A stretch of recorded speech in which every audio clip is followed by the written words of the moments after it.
Pastor Luiz ministrou a semana passada uma palavra, pelo que eu percebi, pelo que eu ouvi de muitos irmãos e pelo que eu pude ler nas anotações que ele mandou para mim, uma mensagem tremenda da parte do Senhor. O tema foi Deus é e basta, Deus é e basta. E eu vou, nessa noite, continuar, eu vou ministrar um tema muito parecido com o que ele compartilhou com vocês, buscando a Deus acima de tudo. É o tema da palavra dessa noite, buscando a Deus acima de tudo. Pastor Luiz compartilhou aqui sobre a ideia de não procrastinarmos, não adiarmos decisões. Não é isso, Pastor Luiz? Que nós podemos e devemos tomar no dia que se chama hoje. Queridos, o nosso relacionamento com Deus é algo muito dinâmico, é ou não é verdade? Não é? Cada um aqui tem uma idade de vida cristã, um tempo de vida cristã. Alguns nasceram de novo há muito pouco tempo. Aliás, nós começamos hoje mais uma classe de integração. Se não me falha a memória, o pastor Beto me enviou pouco mais de 60, quase 70 pessoas, não é? E cerca de 40% de pessoas novos convertidos que estão chegando aí entre nós. E nós somos muito gratos a Deus por isso. E nós estamos aqui num ambiente como esse, não é? Com idades diferentes, não é? Tanto cronologicamente quanto também de vida cristã. Mas todo mundo que caminha com Deus há mais tempo e há menos tempo sabe que caminhar com Deus é uma aventura. É uma aventura que depende de cada um, sim ou não? Depende da atitude de cada um de nós. Depende da nossa busca, depende da nossa disposição, depende da maneira como nós também interagimos com Deus. Um culto como esse, como o pastor Eduardo já bem mencionou aqui, depende muito da nossa ação. Um ambiente profético como esse é um ambiente onde o Espírito Santo está agindo, Ele está curando. No meio do louvor, Deus está curando, amém? No meio de uma palavra como essa, Deus está curando, restaurando corações, famílias, porque um ambiente como esse é um ambiente onde existe a presença do Senhor, e onde a presença de Deus está, tem movimento acontecendo. E o profeta Isaías foi um profeta que viveu numa época de muitos problemas políticos da nação de Israel, tanto políticos quanto religiosos, porque a nação de Israel havia se afastado de Deus, havia se misturado com outros povos e com seus deuses. E Deus levanta profetas como Isaías, não apenas para profetizar sobre o Messias, ele fez isso muitas vezes, mas para profetizar sobre coisas que aconteceriam com o povo judeu, com a nação de Israel. E Isaías profetiza sobre coisas que ele nem viveu para ver. Na verdade, muitas das profecias de Isaías se cumpriram muito tempo depois até da sua morte. Mas ele foi um profeta tremendo. E aqui nessa passagem que Deus colocou no meu coração, Isaías, capítulo 55, do versículo 8 até o versículo 13. Isaías começa dizendo, fazendo uma declaração ao seu povo: busquem ao Senhor enquanto se pode achá-lo. Busquem ao Senhor enquanto se pode achá-lo. Clamem por Ele enquanto está perto. Busquem ao Senhor, o profeta diz, enquanto vocês podem encontrá-lo. Me chama a atenção aqui o profeta dizendo busquem e clamem, exortando o povo no bom sentido. Olha, tem que haver uma ação nossa para com o nosso Deus. E aí Isaías ressalta, existe um tempo, parece que é um tempo oportuno, enquanto Deus pode ouvir, enquanto Ele está perto. Não que Deus se afaste, porque o nosso Deus sempre está disponível. Quem pode dizer amém, queridos? Nós é que nos afastamos do nosso Deus. Numa outra profecia de Isaías, ele declara, não é Deus que se afastou de vocês, mas as vossas iniquidades criaram um abismo entre vocês e o Deus de vocês, não é? Não é Deus que se afastou, Deus nunca se afasta de nós. E Deus nunca se afastou da nação de Israel, e Deus nunca se afasta da igreja. Nós é que muitas vezes fazemos escolhas e acabamos nos afastando do nosso Deus, mas Ele está sempre disponível. Mas às vezes parece que Deus, que as respostas estão longe. E aqui o profeta está dizendo, olha, busquem e clamem, porque tem resposta para o povo de Deus. Pastor Luiz mencionou aqui a semana passada um versículo de Hebreus, eu estou lembrando aqui de uma passagem que ele citou, Hebreus capítulo 3, versículo 13, quando diz lá, encorajem-se uns aos outros durante o tempo que se chama hoje. O tempo que se chama hoje, o dia que se chama hoje. É hoje que nós precisamos buscar Deus, é hoje que nós precisamos ouvir a voz do Senhor, é hoje, queridos, que nós precisamos corresponder à voz do Senhor. Não é para amanhã, não é para daqui uma semana, porque aí você não temos controle nenhum sobre o que vai acontecer daqui a 1 hora, daqui a 30 minutos. Mas nós podemos decidir agora abrir o nosso coração para o nosso Deus. E aí Isaías diz, busquem, clamem. Tem uma passagem paralela que nós conhecemos bastante, não é? Jeremias, capítulo 29, versículos 13 e 14. Quando, na tradução NVI, o profeta diz assim, vocês me procurarão, Deus dizendo profeticamente por meio de Jeremias, vocês me procurarão e me acharão, quando me procurarem de todo o coração. Mais uma vez, mostrando a ação do homem, uma ação nossa, tem que ser de uma forma intensa, diferente. Eu me deixarei, Deus diz, eu me deixarei ser encontrado por vocês, se houver uma busca intensa. Todo mundo aqui que ora, que tem um pouco mais de tempo assim, de vida com Deus, sabe do que eu estou dizendo. Às vezes, nós vamos para a oração e parece que Deus não está ouvindo. Mas se a gente fica um pouquinho mais, se a gente permanece um pouquinho mais, se a gente começa agora a usar algumas estratégias que a própria palavra de Deus nos dá, de falar em línguas, de clamar ao Senhor, de derramar o nosso coração, de abrir a palavra e dar espaço para ouvir a voz do Senhor, esperando Deus falar e o Espírito Santo falar, de repente, amados, alguma coisa começa a mudar aqui dentro. Porque essa intensidade nossa, essa busca nossa, também faz com que venha uma resposta da parte do Senhor. Por isso Jesus disse, pedi e dar-se-vos-á, buscai e achareis, batei, e essa porta vai se abrir diante de vocês. É uma ação nossa, uma ação da igreja. Eu tenho certeza absoluta de que o que está acontecendo no Brasil hoje é a resposta de uma ação da igreja. Eu tenho certeza que o que está acontecendo no Brasil hoje é a resposta da ação da igreja, mas a igreja tem orado para que a justiça de Deus se manifeste. E tem gente ainda, tem políticos, tem pessoas que pensam que podem dar o rumo da nossa nação, como eles querem manter a situação como era, mas o nosso Deus tem determinado um destino diferente para a nossa nação. A nossa nação tem se levantado, a igreja do Senhor Jesus do Brasil tem se levantado para orar, e respostas têm chegado por causa da intensidade da igreja. Quem pode dizer amém?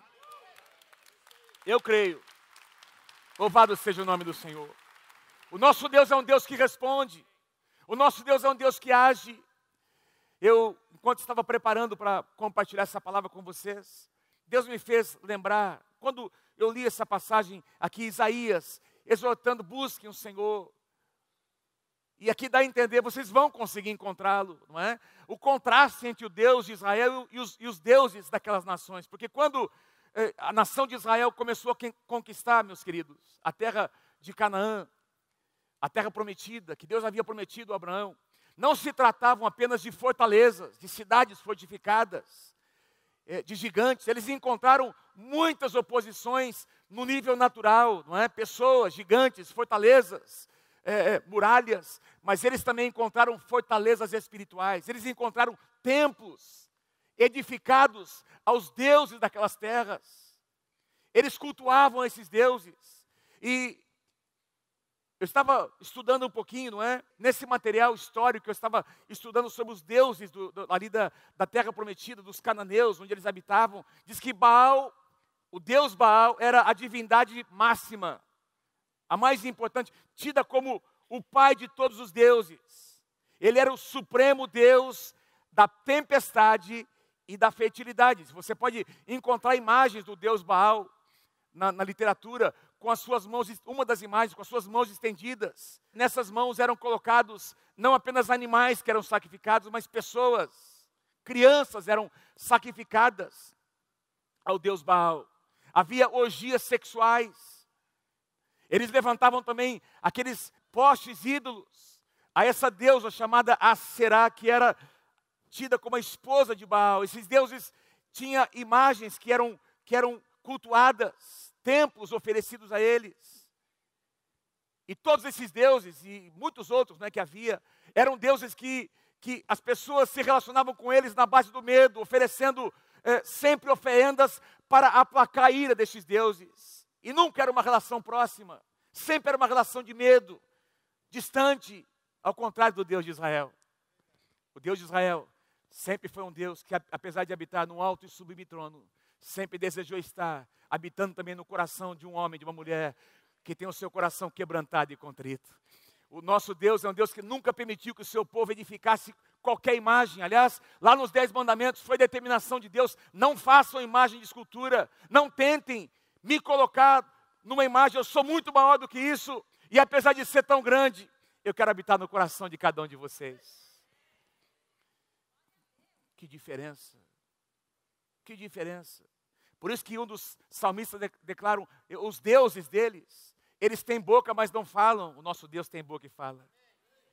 Os deuses deles, eles têm mãos, mas não tocam. O nosso Deus tem mãos. Tem mãos e tem nos tocado. Quantos aqui têm sido tocados pelas mãos do nosso Deus maravilhoso? Os deuses deles têm pés, mas não andam. Não existe alento de vida. O nosso Deus é um Deus vivo. O nosso Deus é um Deus que fala, que toca, que vem ao nosso encontro. O nosso Deus é um Deus que nos faz sentir o seu amor. E onde existe um coração quebrantado, Deus está ali presente. Onde existe um coração arrependido, tem perdão para essa pessoa. Quem pode dizer amém? Nós cantamos hoje de manhã uma canção que eu até escrevi. Nós cantamos lindas canções hoje à noite também, mas hoje de manhã cantamos aquela canção, Pela Cruz Me Chamou, gentilmente me atraiu. E eu, sem palavras, me aproximo, quebrantado por seu amor. Essa é a diferença, amados. O nosso Deus é um Deus muito gentil. Nós estamos aqui nessa noite porque nós queremos. Nós acabamos de ofertar ao Senhor porque nós quisemos ofertar. Ninguém foi obrigado a ofertar. Nós acabamos de louvar a Deus levantando nossas mãos porque nós tivemos vontade, foi algo intencional. Isso é adoração, isso é um culto racional. E ao fazer isso, a presença de Deus vem. Busquem ao Senhor, clamem enquanto Ele está perto. Eu li esses dias uma frase num livro que me chamou muito a atenção. Esse pastor Mike Bickle, que escreveu esse livro, na verdade é um manual, Crescendo em Oração. E ele escreve algo lindo sobre o amor de Deus, esse amor que nós passamos a experimentar quando conhecemos a salvação, não é? Experimentamos o amor de Deus. Ele escreve assim, há uma contínua explosão vulcânica de um amor intenso entre as três pessoas da Trindade. Ele fala sobre como funciona o amor da Trindade. Eu vou estar pregando mais sobre isso nas próximas semanas.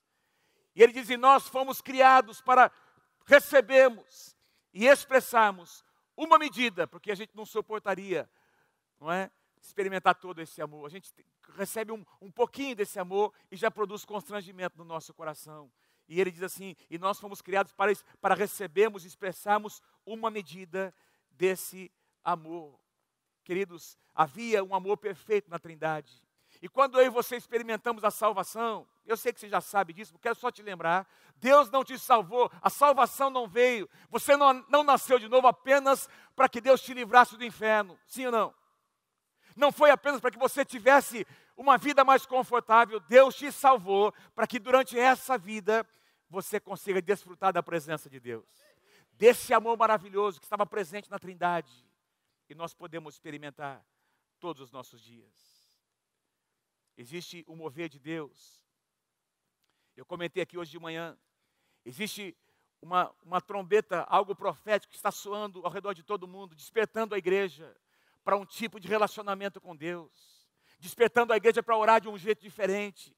Nós, por um tempo, aprendemos a orar, a oração de guerra. Nós aprendemos sobre batalha espiritual, aprendemos muito sobre como usar a armadura do Senhor de Efésios capítulo 6, eu preguei sobre isso algumas semanas atrás. Eu me lembro de alguns seminários que nós tivemos aqui na Igreja Nova Aliança, que varreram o Brasil sobre guerra espiritual, e foram movimentos, foram momentos que Deus trouxe ênfase de uma oração de guerra, uma oração que envolvia muita luta espiritual, e hoje existe um vento soprando, que está trazendo sobre a igreja um tipo de oração, de contemplação, oração que quer estar, alguém que quer estar na presença do Senhor simplesmente para contemplar a sua beleza, para desfrutar da sua presença.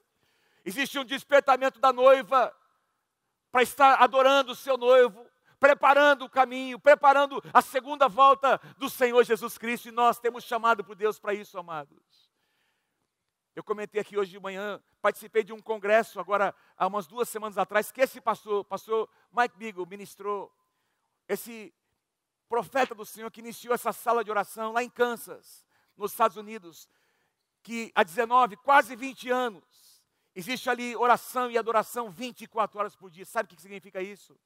Há quase 20 anos, ininterruptamente, todos os dias, todas as noites, tem alguém orando, alguém intercedendo, alguém clamando, alguém adorando ao Senhor.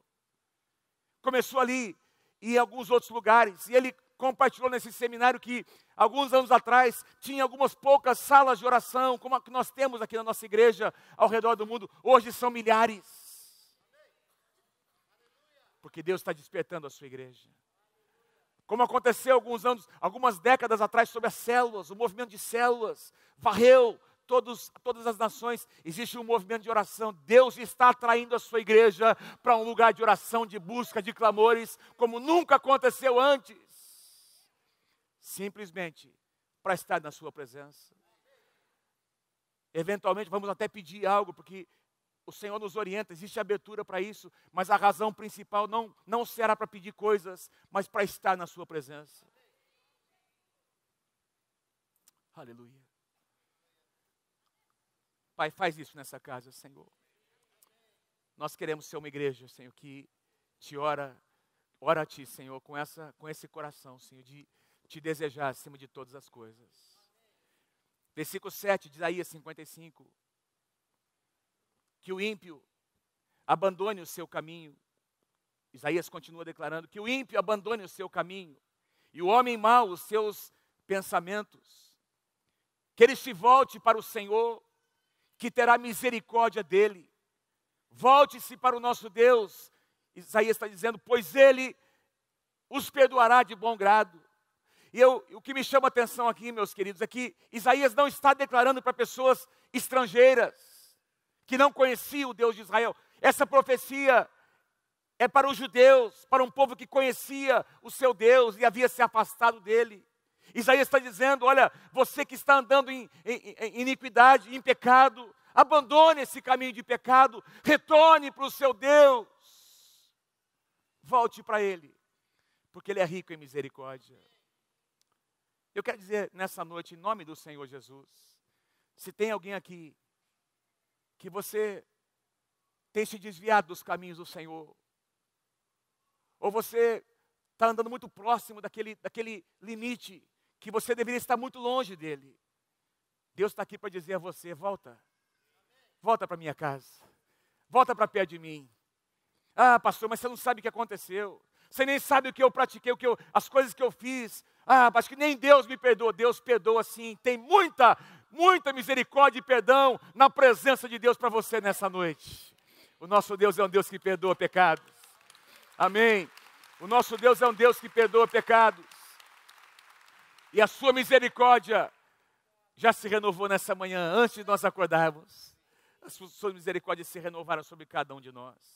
Ele é um Deus sempre disposto. Me chama a atenção na palavra, quantas e quantas vezes Deus dizia que iria julgar uma situação, um povo, uma cidade, uma nação, e de repente havia quebrantamento, havia arrependimento, havia contrição, e diz lá na Bíblia, as Escrituras são explícitas em dizer que Deus mudou a sua sentença.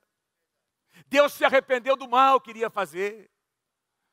Deus se arrependeu do julgamento que faria, porque encontrou um coração quebrantado e contrito na sua presença. Querido, sempre existe perdão onde existe um coração quebrantado.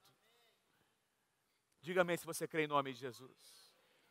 O apóstolo João, no Novo Testamento, na sua primeira carta, ele deixa muito claro, no capítulo 2, dizendo, olha, queridos filhinhos, vocês nasceram de novo, não é para continuar pecando, mas se alguém pecar, capítulo 2, versículo 1, mas se alguém, porventura, eventualmente pecar, nós temos um advogado com letra maiúscula, Jesus Cristo justo, Ele é o nosso advogado.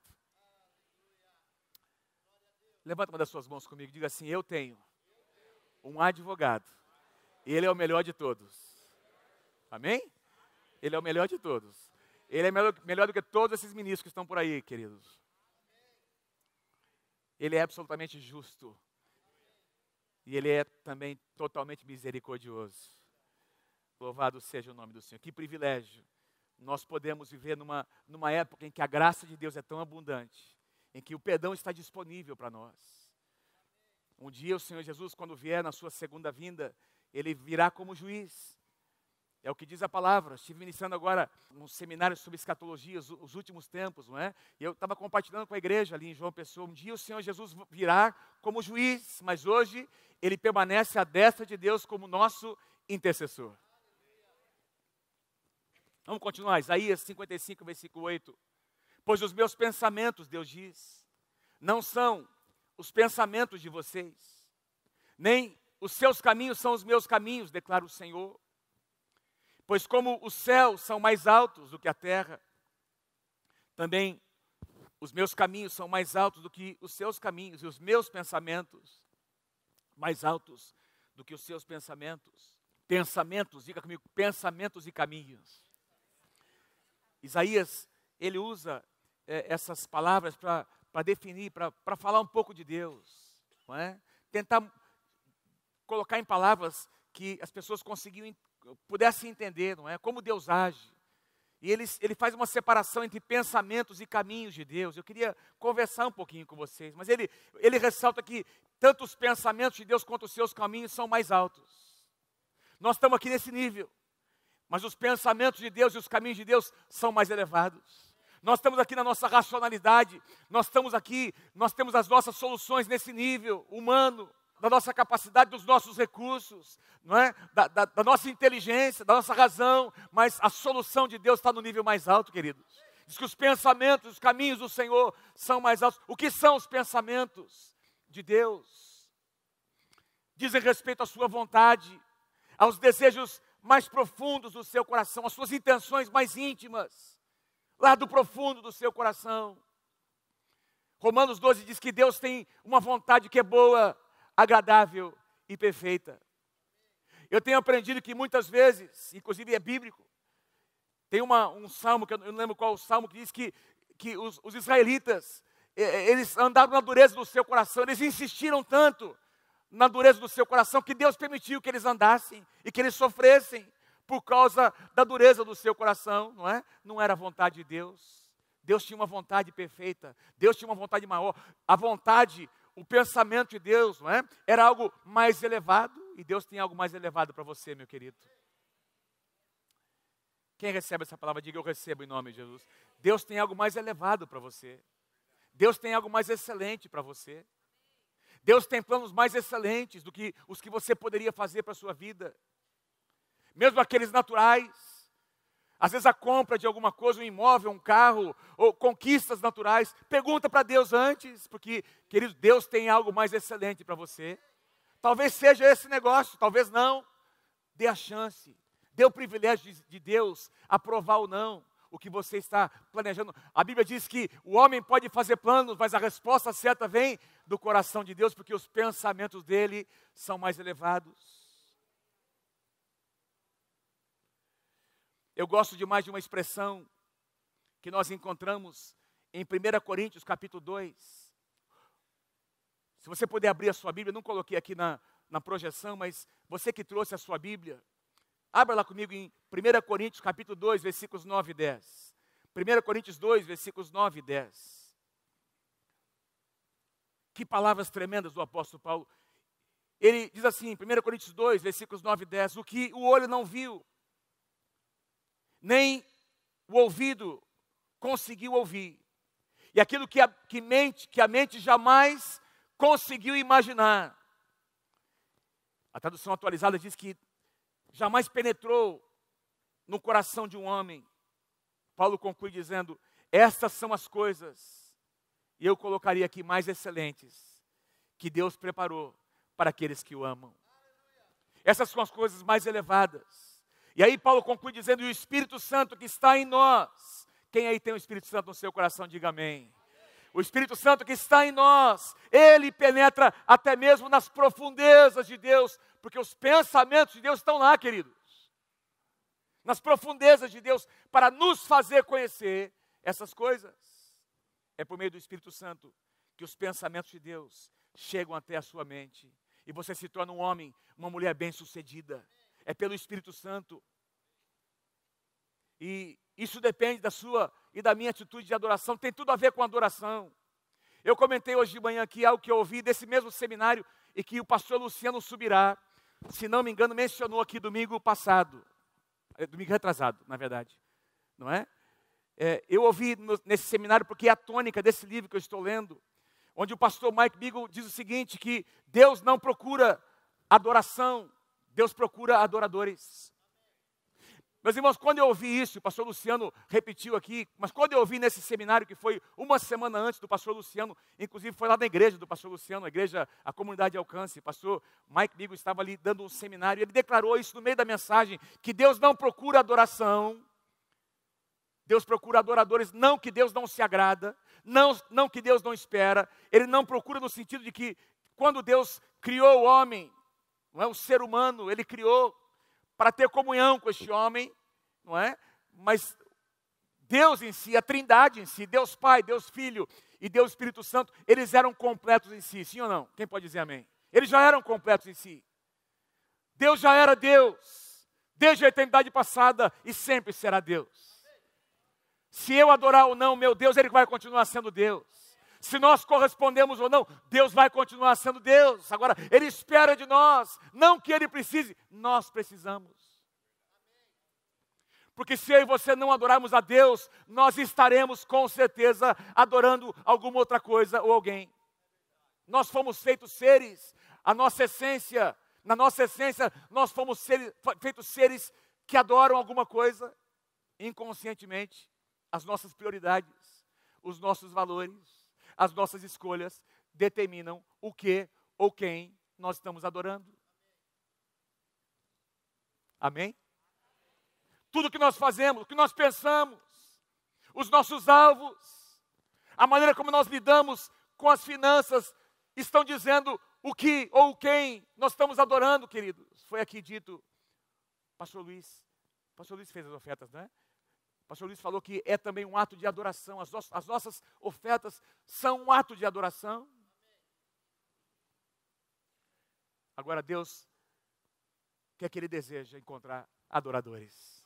Um dia Ele disse, encontrei Davi, encontrei um rapazinho, encontrei um músico, encontrei alguém lá no meio da manada das ovelhas. Alguém que me adora em espírito e em verdade. Em João capítulo 4. Versículo 24 diz que Deus não procura, aliás, que não é nesse monte, nem naquele outro lugar que Deus, que nós adoraremos a Deus, mas Deus está procurando aqueles que o adoram em espírito e em verdade. Não diz lá que Deus procura adoração, Deus procura os adoradores que o adoram em espírito e em verdade. Os pensamentos de Deus são revelados para os adoradores. Os pensamentos de Deus são revelados para os adoradores. Tem uma diferença entre louvar e adorar, queridos. Você louva pelos feitos de Deus. Você adora pelo que Deus é. Você louva por aquilo que você tem recebido. Agora, o que significa que se você estiver apenas amarrado a essa questão de receber ou não, se você não receber, e eventualmente nós não receberemos, aliás, nós perderemos às vezes. Quem aqui já não enfrentou perdas na sua vida, na sua casa? Se não enfrentou, vai enfrentar. Que é isso, pastor? A vida é assim. Acabamos de enfrentar uma grande perda. Perdemos da Bulgária, da Bélgica. Bulgária. Perdemos. É ou não é verdade? Puxa, que decepção. Deus continua sendo Deus. Nada mudou aqui nas regiões celestiais. Nós sofremos perdas e decepções. Agora, um adorador não vive por causa disso. Ele não oscila, porque quando ele perde ou recebe, ele continua sendo um adorador, porque ele continua mantendo o seu relacionamento em alto nível com o seu Deus. E é neste lugar que os pensamentos de Deus são compartilhados. Quem pode dizer amém? Quem deseja viver essa experiência, diga eu desejo em nome de Jesus. Os caminhos do Senhor, Isaías fala sobre os caminhos do Senhor que também são mais altos. Os seus caminhos nos mostram como a sua vontade é realizada, mas mais do que isso, os caminhos de Deus falam do seu caráter. Depois de eu pregar hoje de manhã, o pastor Wagner me ajudou aqui, dando umas dicas bem interessantes, não é? Eu quero citar para vocês aqui um salmo muito lindo, forte, Salmo 103, versículo 7, que eu citei hoje de manhã.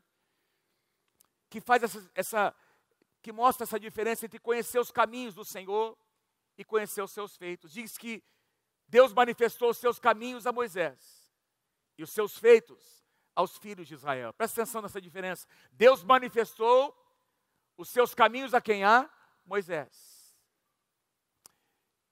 Israel conheceu os seus feitos. Moisés conheceu os seus caminhos. E a palavra manifestou aqui, bem lembrado pelo pastor Wagner aqui hoje de manhã, tem a ver com revelar, desvendar. Deus desvendou, Deus tornou conhecido a Moisés. Caminhos aqui tem a ver com o próprio caráter de Deus, a essência de quem Deus é. Deus revelou isso para Moisés. Israel conheceu os milagres.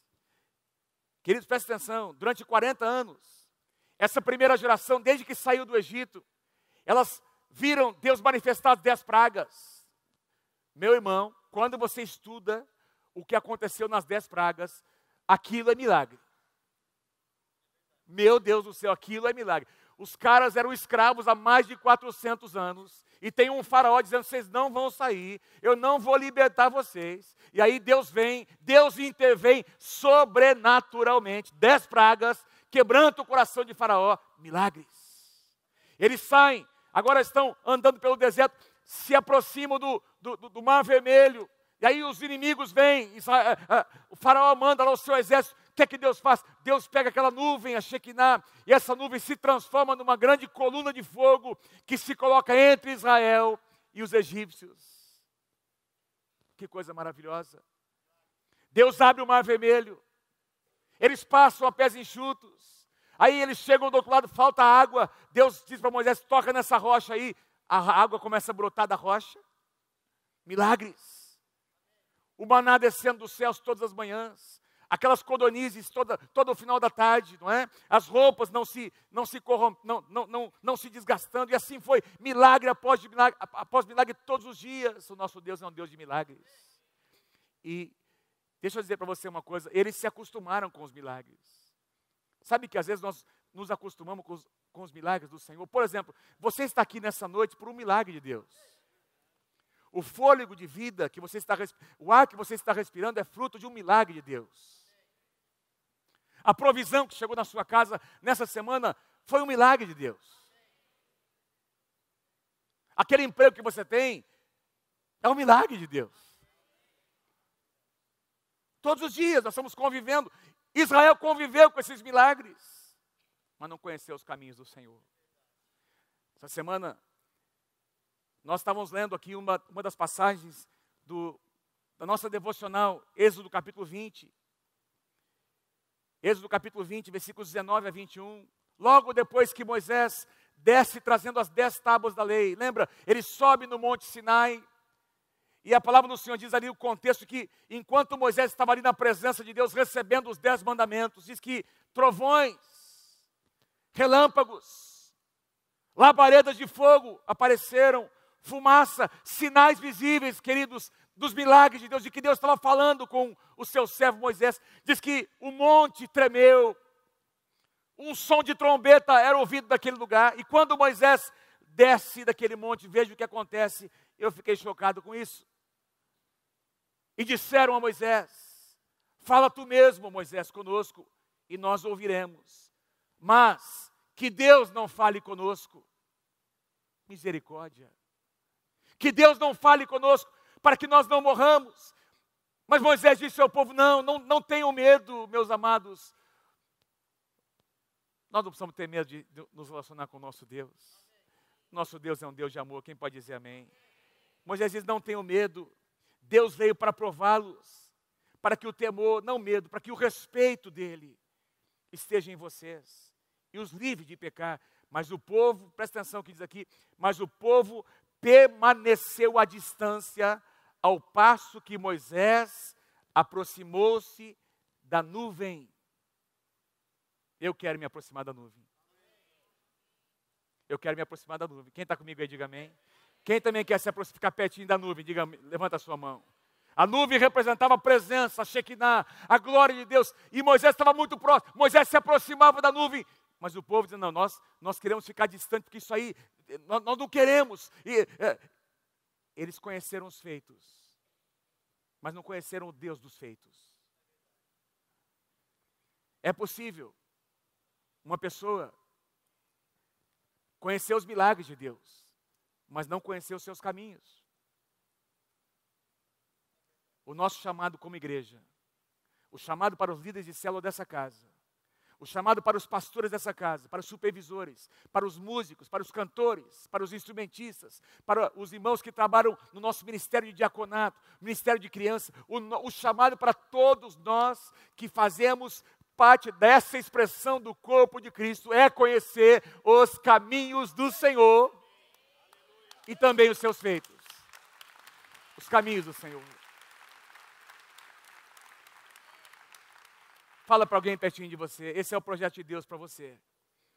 Que você conheça os seus caminhos. Que você conheça os seus caminhos. Amém?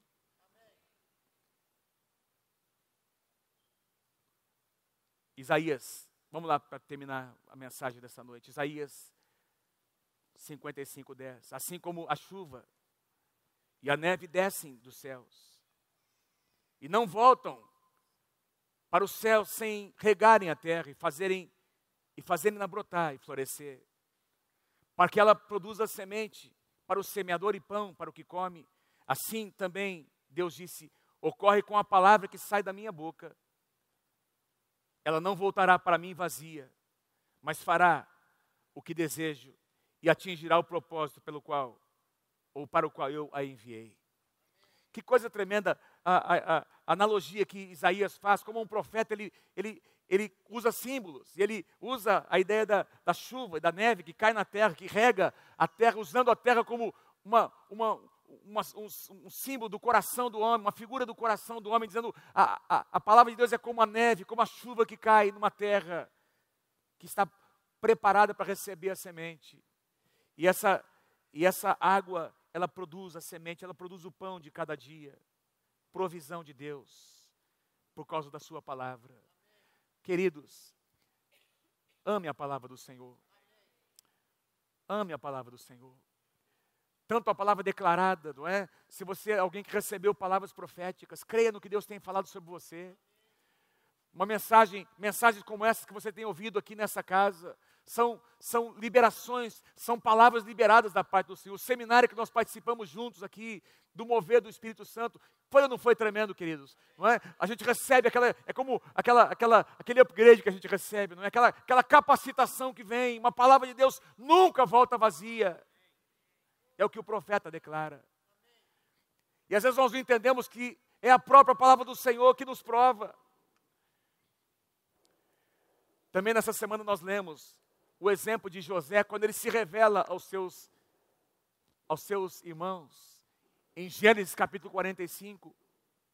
Se quando os seus irmãos estavam ali com ele, ele começa a se revelar, não é? Diz que ele não conseguiu mais se conter, começou a chorar na presença dos seus irmãos.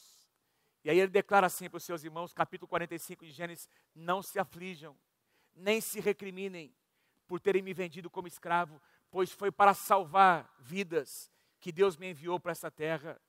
Na verdade, foi para salvar vocês. Veja como José tinha uma perspectiva correta da palavra de Deus. Deus tinha dado sonhos. E agora, você não encontra um rapaz amargurado porque alguém tinha feito alguma coisa com ele. José entendeu que Deus usou todas essas situações por causa da palavra que ele tinha recebido. Queridos, quando você recebe uma palavra de Deus, essa palavra vai te provar. Mas ela também vai te aprovar, se você tiver a atitude correta. Diga amém se você crê em nome de Jesus. José foi aprovado, porque ele recebeu a palavra.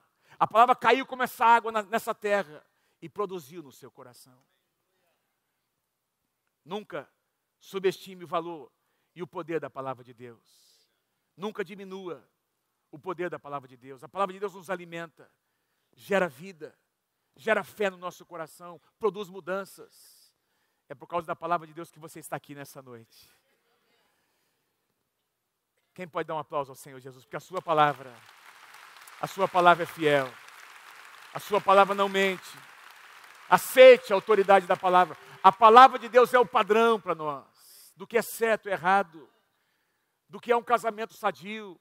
É a palavra que determina o que é um homem, o que é uma mulher. Amém, queridos? Não é qualquer filosofia ou proposta de alguém. É a palavra de Deus que estabelece o certo, o errado, o amargo e o doce. O padrão, não é, de conduta de uma pessoa. E eu quero concluir aqui, chamando os músicos, por favor, que já temos aí alguns minutinhos, né, 10, 12 minutinhos.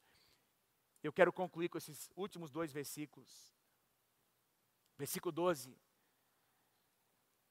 Versículo 12 de Isaías 55. Vocês sairão em júbilo. É a profecia que Isaías libera sobre o povo. E serão conduzidos em paz. Vamos lembrar do contexto, não é?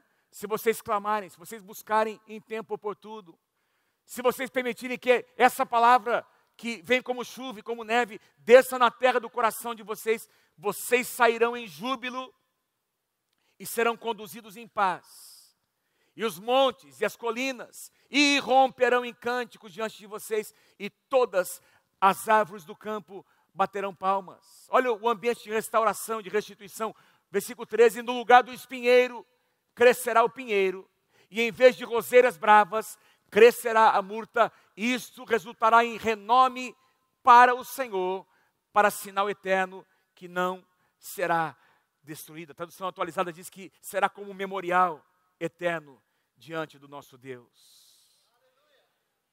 Sabe que Isaías aqui está profetizando sobre a restauração de Judá em Jerusalém. Quando Judá estaria retornando do exílio para restaurar a cidade de Jerusalém, eles encontrariam a cidade totalmente devastada. Eles encontrariam a cidade de Jerusalém completamente em ruínas, porque o exército da Babilônia havia destruído aquela cidade. Mas aí Isaías está declarando, olha, vocês vão encontrar assolação, mas eu sou um Deus de restituição. Eu sou um Deus de restituição. E vocês vão edificar ali um memorial que ficará para as próximas gerações. Quem conhece a história sabe que quando o povo judeu começou a restaurar as ruínas de Jerusalém, queridos, Deus começou a levantar profetas para dizer, a glória da última casa será maior que a da primeira. O que eu vou fazer agora é maior do que eu fiz antes. O que eu vou fazer nos dias dos seus filhos, dos seus netos e da sua posteridade vai sobrepujar e muito o que eu fiz nos seus antepassados. O nosso Deus é um Deus de restituição. Quero finalizar com o último versículo. Isaías capítulo 61. E eu quero orar com você nessa noite. Porque essa passagem diz respeito à promessa de Deus, tem a ver com a promessa de redenção em Jesus Cristo. Jesus leu os primeiros versículos de Isaías 61 no começo do seu ministério. E aqui o profeta declara também sobre restituição, não é, como parte do plano de redenção de Deus, em lugar da vergonha que você sofreu. O meu povo, aliás, em lugar da sua vergonha, o meu povo receberá porção dupla ou dupla honra. Diga comigo assim, dupla honra. Diga lá comigo, dupla honra. Fala para quem está pertinho de você, Deus tem para você dupla honra.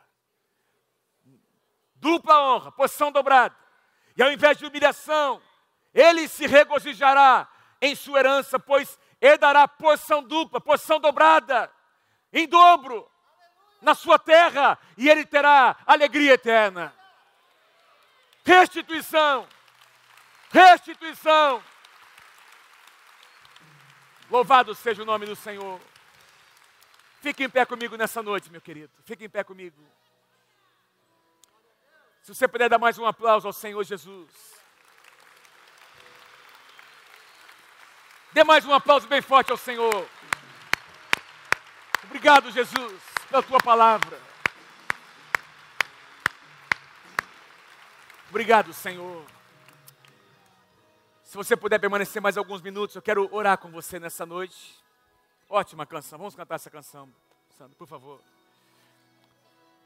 Cante com toda a tua força nessa noite. Aleluia.